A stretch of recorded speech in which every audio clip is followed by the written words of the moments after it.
حضرت آدم علیہ السلام کی تخلیق سے 2000 سال پہلے اللہ تعالیٰ نے جنات کو اس دنیا میں آباد کیا، اور جنات اس دنیا کو سب سے پہلے آباد کرنے والوں میں سے ہیں۔ قرآن پاک میں اللہ تعالیٰ نے ارشاد فرمایا، جس کا مفہوم کچھ ایسے ہے: جب ہم نے فرشتوں کو حکم دیا کہ آدم کو سجدہ کرو تو ابلیس کے سوا سب نے سجدہ کیا۔ اس نے کہا کہ میں اسے سجدہ کروں جسے تو نے مٹی سے بنایا۔ کہنے لگا، بھلا دیکھ تو اسے جسے تو نے مجھ سے زیادہ معزز بنایا۔ اگر تو نے مجھے قیامت تک مہلت دی تو میں اس کی اولاد کو پیس ڈالوں گا، بس اس میں سے کچھ ہی بچ پائیں گے۔ اللہ نے فرمایا، چلا جا، اور جو ان میں سے تیری پیروی کریں گے تو بے شک جہنم تم سب کے لیے بھرپور سزا ہے۔ انسانوں کی طرح جنات بھی اللہ کی عبادت کیا کرتے تھے، اور ان جنات میں سے بعض جنات تو اتنے زیادہ نیک تھے کہ فرشتے ان پر رشک کرتے تھے، اور اسی لیے بعض فرشتوں نے اللہ تعالیٰ سے گزارش کی کہ ان میں سے کچھ جنات کو آپ آسمان پر بلا لیں تاکہ ہم بھی ان سے کچھ سیکھ سکیں۔ اللہ تعالیٰ نے اجازت فرما دی، اور جنات میں سے سب سے متقی جن کو چنا، جس کا نام تھا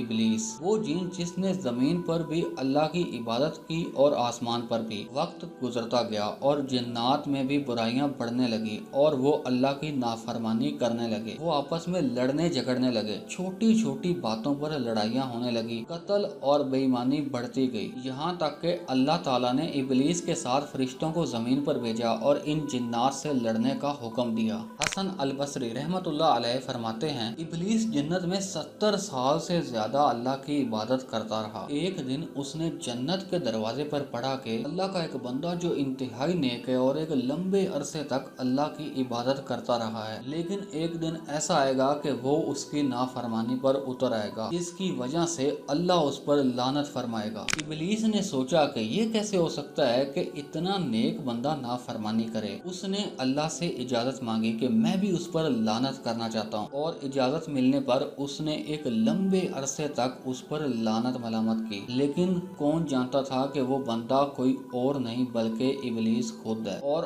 اللہ نے فرشتوں سے فرمایا کہ یاد کرو اس وقت کو جب تمہارے رب نے فرشتوں سے فرمایا تھا کہ وہ زمین پر اپنا نائب منتخب کریں گے، تو فرشتوں نے کہا کہ کیا آپ زمین پر ایسا نائب بنائیں گے جو زمین پر فساد برپا کرے گا اور خون بہائے گا؟ تو پھر اللہ تعالیٰ نے فرمایا کہ بے شک میں وہ جانتا ہوں جو تم نہیں جانتے۔ یہ سن کر ابلیس خوش ہو گیا، کیونکہ اس کا خیال تھا کہ شاید یہ خلیفہ جنت میں سے ہی ہوگا، کیونکہ اس کو نئی مخلوق کے بنائے جانے کا علم نہیں تھا۔ اور جب اللہ تعالیٰ نے حضرت آدم علیہ السلام کو بنایا تو ابلیس پر مایوسی چھا گئی۔ اب فرشتے حضرت آدم علیہ السلام کے جسم کو دیکھنے کے لیے آتے اور اللہ کی اس عظیم مخلوق کو دیکھ کر حیران ہوتے اور گھبراتے۔ حضرت آدم علیہ السلام کا جسم 40 سال تک بغیر روح کے پڑا رہا۔ ابلیس جب اس جسم کو دیکھتا تو گھبراتا اور پھر غصے سے اس جسم کو مارتا تو اس جسم سے کھوکھلی مٹی کی آواز آتی، اور پھر ابلیس اس جسم میں منہ کے ذریعے سے داخل ہوا اور پیچھے کے مقام سے نکل آیا، اور پھر فرشتوں سے کہنے لگا کہ تم اس سے نہ ڈرو،